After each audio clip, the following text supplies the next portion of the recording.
Bismillahirrahmanirrahim. Ve emmellezine amenu ve amilussalihati feyueffihim ucurahum vallahu la yuhibbuz zalimin.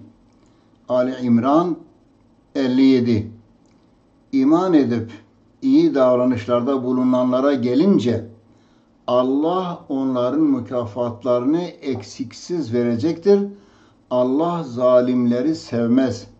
Allah'a iman etmeyen, onun yolunda gitmeyen, ibadet yapmayan, Allah'a secde etmeyen insan en başta kendi nefsine zulmeder ve daha sonra da çevresine örnek olduğu için çevresinin de yanlış yola gitmesine sebebiyet verir. Onlara da zulmeder ve Cenab-ı Allah onları affetmez. Ama ve lakin Allah'a iman edip salih amellerde bulunan insanların da Cenab-ı Allah mükafatlarını kat kat verecektir. Kimsenin bunda şüphesi olmasın.